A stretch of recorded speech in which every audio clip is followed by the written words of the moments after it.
Hey folks, it's Maxie here and welcome to another TEW2020 episode.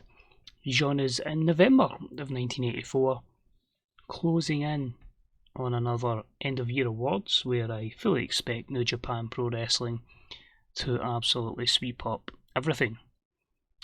But we've got some interesting programs that are building. There's a few that I want to pull the trigger on, but I need to wait till the time is right and then hopefully we get the best possible payoff for it. We're no longer in the phase of warming up. We've progressed to the large size, and if we have a bad show, we will certainly lose pop, so there's that to look out for. But we should have a good one here. It's an interesting main event that I hope succeeds as a bit of risk, and we will certainly surpass the attendance of last year's show, despite the fact we're not in the tri-state region for once. We've actually moved elsewhere. We'll delve into that. But hopefully we can beat that 77 rating. Interesting to know, the main event last time was Curt Hennig defeating Bob Backlund. We also had David Schultz, Jake Roberts and Larry Zbyszko defeat Dusty Rhodes, Jimmy Snuka and Jim Duggan. And we had the Road Warriors defeat the Eastern Bloc to retain the WWF Tag Team Championship. So quite interesting how a lot can change in the space of 1 year. So if we just scroll through, we are in the southwest region for this one. We're going to try a show at the Salt Lake City Stadium. We will sell out, but we will, as I say, it's one of the iffy ones. We might not, we should, but you never know in this game. So hopefully it's a good show. We'll crack on with it as always. Thanks for taking time out to watch. If you want to get social, you know what to do. If you want to talk about wrestling in general, your own TW saves, don't hesitate to do so in the comments section below. And if you want to buy the game or try the demo, links in the description with a place to get all the mods, and yeah, another place to check out the best written and verbal content about as well. Less of that, more of this. Sold out 50,000 perfect at the Salt Lake City Stadium, and we start the show with a sports entertainment angle, a little promo segment for the World Wrestling Federation Championship match tonight. We will have Ric Flair defend the belt against Jake the Snake Roberts. A massive opportunity for Jake, and I'm really hoping both of them can deliver. A 75, both men benefiting from a hot catchphrase. It gets the show off to a strong start. Both of them are very good off script as well, and they can talk the talk, but can they walk the walk? Opening contest. About they had good heat and decent wrestling. Two men with a bitter past against each other. Saw Gino Hernandez defeat Jimmy Snuka in 9:54 by pinfall. A 78. Snuka off his game, but this got the crowd hotter as well. Snuka's leaving. I think it's the AWA he's going to in a written deal. I offered him a contract, but I wasn't overly caring if he left. So he's took that deal. So, as you do, you job on the way out. So Gino picks up the big win at the event. And to make it worse for Snuka, Hernandez beats him up and sends him packing. So that's a 58. Next up, we had a tag team matchup, and it was about that had good heat, decent wrestling. Dory Funk Jr. and Terry Funk defeated the Wild Samoans in 9:35 when Terry Funk pinned Afa with the pile driver. A very good 82 here. Afa is going the exact same way as Jimmy Snuka. He's not going exactly the same company, but he'll still be on his way. So a bit disappointing to lose at one of the Wild Samoans, but it's a changing of the guard in the World Wrestling Federation, and if you don't want to be a part of it, you're gone. So 82, very solid tag team contest.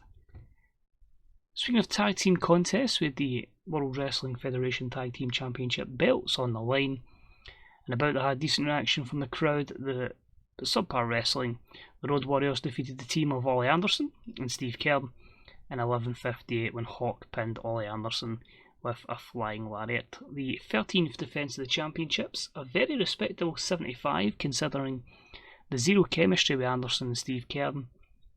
And Ollie Anderson's leaving. Yeah, he doesn't want to re-sign, renegotiate his short-term contract, so he's gone. And yeah, we'll just use them to put them over and extend the reign of the Road Warriors, which is now over 500 days. So that is the longest title run I've had in TW at the time of recording. Closest after that would be the 1 year run of Johnny Gargano with the WWE. So that is quite an interesting start. Next up, one of our new signings, Buddy Roberts, he's in. Also signed Scott Hall. I should probably have mentioned that. He'll obviously just be a lower card talent because it's way before his time. But we had about here, they had good heat and decent wrestling. Buddy Roberts over Don Morocco in 11:40 by pinfall. 82 solid. Don Morocco's been so good in the role of effectively jobber to the stars, putting over people that are close to the main event, and potentially he could have made Buddy Roberts get more over just with that one matchup. So fantastic from them. Next up, Larry Zbyszko is going to be taking on Wahoo McDaniel, who, believe it or not, we've had for months, has just never been available. And he's going to challenge Zbyszko for the Intercontinental Championship. That was a 72. The match itself was superb. I had a feeling it would be good between them, and it's been helped by the pretty good chemistry. Superb matchup. Larry Zbyszko defeats Wahoo McDaniel in 13:20 by pinfall, while using the ropes for leverage. It's the 9th defence of the Intercontinental Championship for Zbyszko. Pretty similar in terms of in-ring performance. The Native American gimmick for Wahoo was a very good, but an 89 is an absolutely stellar result from those two participants. Hogan, Andre and Lawler are going to team up again in a 6-man tag, so an 82 for their promo beforehand. And then we have the returning Bob Backlund back from injury, and he says before he was injured it was Hulk Hogan that was making his life an absolute nightmare. Tonight's the night he gets his retribution and starts to get back to being WWF Champion. So that was a 62. Match itself was an 80, so not great. And obviously we had the Bountyhunters in there who have problems, of course, with Andre the Giant. Obviously beat him down on prior events. And it was about that great heat and good wrestling. Andre the Giant, Hulk Hogan and Jerry Lawler defeated Bob Backlund and the Bountyhunters in just under 16 minutes when Hogan pinned Dutch Mantell with the Axe Bomber. Dutch was a weak link, 80 matchup. The faces are all over, the heels not so much apart from Backlund, but absolutely stellar. And we'll have a look into the push of Hulk Hogan after the show, just to give you an idea of what we've done with the Hulkster. So main event time, Flair's promo was just a 66. Just really hasn't been doing great with promos, which is worrying. And the match itself was only a 78, and that's semi-good chemistry, so we might even lose pop here. But in a good matchup, Ric Flair defeats Jake Roberts in 14:45 by submission, giving Ric Flair his second defence of the WWF World Championship. So a 78 is not too bad. You could argue it was a filler opponent for Ric Flair, but overall the show draws an 80 rating, and we still increase our pop in 3 regions. Actually, if you take out the Flair promo and you take out Hernandez attacking Snooker and you take out the Backlund promo, it's a very, very solid show in that kind of 70 to mid 80 bracket. So yeah, overall fairly decent, and that has to go down as a moderate success, I would say. Nothing sensational, but yeah, does the job completely. So we'll take a look at a few things back into the main options here. Tommy Rich to re-sign, so we'll need to compete to ensure we keep Tommy Rich. We had viewing figures of 689,000. That's at 1.37. Actually, let's just check that. So a few things we're going to check here. In terms of attendance, it's fairly decent, because obviously it was capped at a sellout in attendance 50,000, and the pay-per-view buy rate was down a little bit, so still October's the best, but still fairly decent regardless. Size-wise, we're pretty solid. We're actually now getting everything over 78, so we ain't going to go higher than big. There's no danger we're getting any of these places in the time that the save will still be going for, but you can see the amount of people again that are unhappy. There's only so many times you can kind of sort that out. during a backstage area. So I say it's still at 0%. Look at all this negativity, look at all the notable factors. It's not ideal. So that's one big reason why we will be finishing the save after WrestleMania. Financially, 24 million, that will probably drop to just over 20, maybe 20, 21 million, so that should be pretty good. So if anyone comes up that we can get for that Mania card, we'll get them.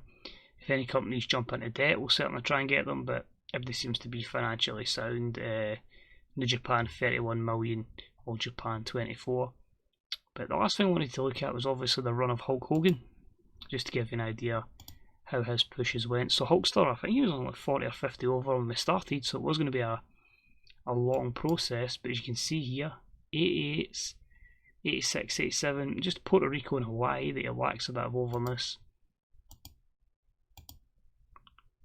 But there you go, obviously that only shows the last year, so we can't check prior beforehand, but slowly but surely, gaining pop, and as I say, the last couple of months jumping from that 82 to 85, now up to an 88, so he's getting those big wins. So actually, we're going to look at it as well, if we just go to WWF, because obviously other companies he's worked for, we'll book him as strongly.